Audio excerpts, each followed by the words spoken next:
সুপ্রিয় দর্শক, আজকে আমি রান্না করে দেখাবো বিফ তেহারি। বিফ তেহারি আমরা সবাই খুব পছন্দ করি, বিশেষ করে পুরান ঢাকার তেহারির কদরই আলাদা। তো আজকে আমি তৈরি করে দেখাবো কিভাবে এটি রান্না করতে হয়। এর জন্য প্রথমেই আমি কয়েকটা গরম মশলা নিয়ে নিব। এখানে আমি জয়ত্রী নিয়েছি অল্প, ৬-৭টা এলাচ আর একটা জায়ফল নিয়েছি, এটা মাঝারি আকারের, এবং 4টা দারচিনির টুকরো। জাস্ট এইটুকুই মশলা হবে, আর কোনো কিছু তেহারিতে ইউজ করা যাবে না। এইগুলো আমি গুঁড়ো করে নিয়েছি, আমি এটা শুকনো খোলায় ভেজে নিইনি। আমি গরু মাংস নিয়েছি 1 কেজি, ছোটো ছোটো টুকরো করে কেটেছি। কয়েকটা ফ্যাট দিয়েছি, খুব বেশি না, কয়েক টুকরা ফ্যাট আমি এখানে দিয়েছি, তাতে করে তেহারির টেস্টটা অনেক ভালো হবে।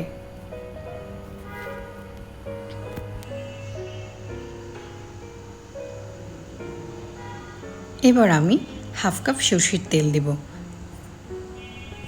1 কাপ পেঁয়াজ কুচি আমি হালকা লালচে করে ভেজে নেব। পেঁয়াজ কুচি বেশি করে ভাজা যাবে না, গোল্ডেন করা যাবে না, তাতে বিরিয়ানির টেস্ট চলে আসবে এবং কালারটাও বিরিয়ানির মতো হবে। একটু লবণ দিয়ে দিচ্ছি যাতে দ্রুত নরম হয়ে যায়। 12 থেকে 15টা কাঁচামরিচ দিয়ে দিচ্ছি আমি। ভাজার সময় দিয়ে দিলে ফ্লেভারটা অনেক ভালো হবে। আমি এগুলো কেটে দিচ্ছি যাতে ঝালটা সহজেই বেরিয়ে যায়, এবং এই ঝালেই মাংসটা রান্না হবে। কোনো প্রকার লাল মরিচ কিংবা লাল মরিচের গুঁড়ো ইউজ করা যাবে না। 1 টেবিল চামচ রসুন বাটা দিয়ে দিয়েছি, দিয়ে হালকা ভেজে নেব।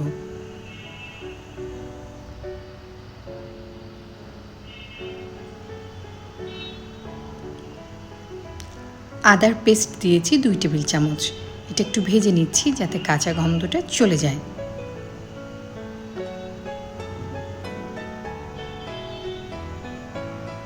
হালকা ভাজা হয়ে গেলে মাংসটা দিয়ে দিচ্ছি। নেড়েচেড়ে মশলা মিশিয়ে নিব।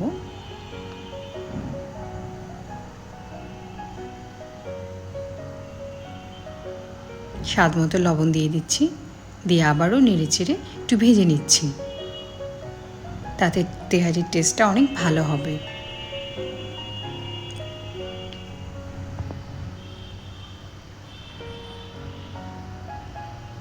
চুলার আঁচটা মাঝারি আছে। 1/3 কাপ টক দই আমি দিয়ে দেব, এবং একই সাথে তেহারি মশলা যেটা আগে বানিয়েছি সেটা দিয়ে একটু ভেজে নিচ্ছি।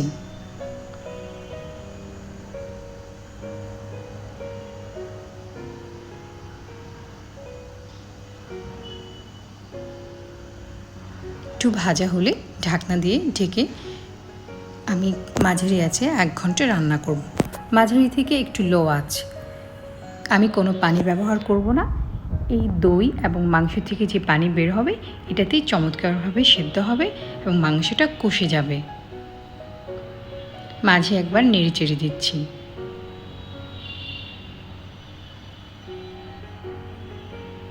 এক ঘন্টা হয়ে গেছে, মাংসটা চমৎকারভাবে সেদ্ধ হয়ে গেছে। ঢাকনা খুলে একটু নেড়ে চেড়ে দেখলাম একদম পারফেক্ট হয়ে গেছে। আঁচটা অবশ্যই কম রাখতে হবে, নয়তো পুড়ে যাবে। এবার আমি মাংসটা তুলে নিচ্ছি। আমি এই রান্নাতে যথেষ্ট কম তেল ব্যবহার করেছি, দেখতেই পাচ্ছেন। সে কারণে তেহারির রাইসটা রান্না করার জন্য আর একটু তেলের প্রয়োজন হবে। 3 টেবিল চামচ সরষের তেল দিয়ে দিচ্ছি। আপনারা চাইলে সয়াবিন তেল দিয়েও রান্না করতে পারেন, তবে সরষের তেলে তেহারিটা ভালো হয়, এমনকি এভাবেই রান্না করা হয়।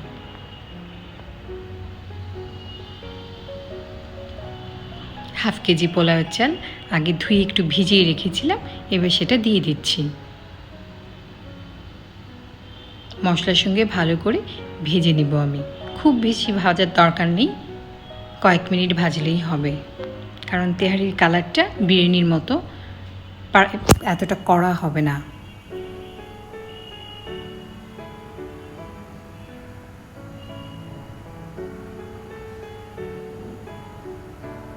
একটু ভেজে নিয়ে আমি যেহেতু হাফ কেজি চাল ব্যবহার করেছি সেখানে 1 লিটার পানি দিলেই হবে।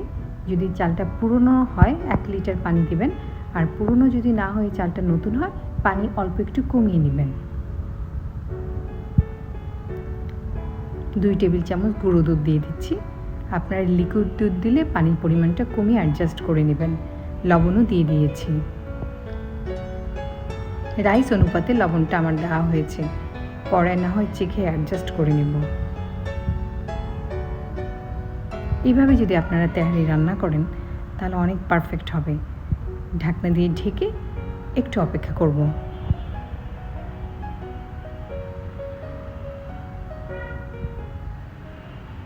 2-1 মিনিটের মধ্যে পানিটা অনেক কমে যাবে, চালের গায়ে গায়ে চলে আসবে। এই অবস্থায় নেড়েচেড়ে একটু মিশিয়ে নেব। এবার আমি মাংসটা দিয়ে দেব। চুলার আঁচটা অবশ্যই কম থাকবে। ভালো করে নেড়েচেড়ে মিশিয়ে নেব।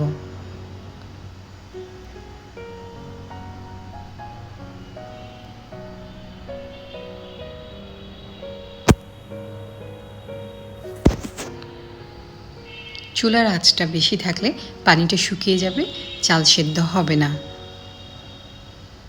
কাঁচামরিচ 10-12টা আবার দিয়ে দিচ্ছি।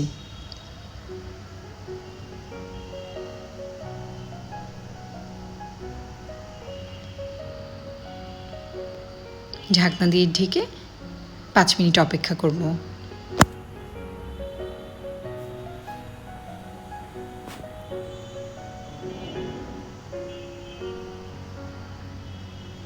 পানি অনেকটাই শুকিয়ে যাচ্ছে। সল্টটা একটু কম ছিল, আর একটু দিয়ে অ্যাডজাস্ট করে নিলাম। এটা আমি তাওয়ার উপর রান্না করব, ডিরেক্ট হিটে না, খুব লো হিটে আমি তেহারিটা রান্না করব। 20-25 মিনিট আমি লো হিটে রান্না করব, তাতে করে তেহারির স্বাদটা পারফেক্ট হবে। একটু মিশিয়ে নিচ্ছি।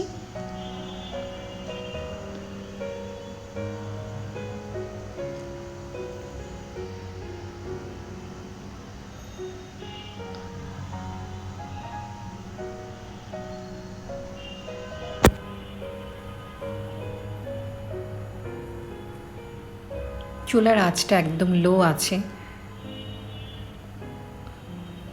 পানিটা যখন আরেকটু কমে আসবে তখন আমি দমে দিয়ে দেব। পানিটা অলমোস্ট কমে গেছে। এবার আমি একটা তাওয়া বসিয়ে দিয়েছি, তারপর আমি হাঁড়িটা দিয়ে দিলাম। একদম লো আছে, 20-30 মিনিট এটা দমে রেখে দেব।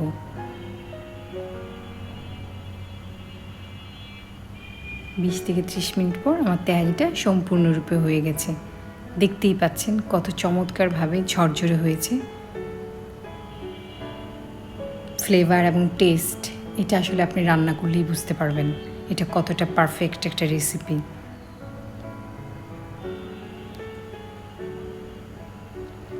এর টেস্ট আপনি যদি পান, আসলে আপনি বাইরে রান্না খাবেন না, রেস্টুরেন্টে রান্না খাওয়ার ইচ্ছাও আপনার করবে না। যেখানে আপনি সেরা রাঁধুনি, যেখানে আপনি ভালো তেহারি রান্না করতে পারেন, সেখানে রেস্টুরেন্টে আপনি কেন খাবেন? আমার আজকের রেসিপি যদি আপনাদের ভালো লাগে, আপনাদের উপকারে আসে, আমার চ্যানেলটা সাবস্ক্রাইব করবেন আশা করি। লাইক, শেয়ার, কমেন্ট করে আমাকে সাপোর্ট করবেন। লিয়াস রেসিপির সাথে থেকে ব্যতিক্রম রান্নায় নিজেকে স্বনির্ভর করুন। রান্না হোক আয়ের মাধ্যম।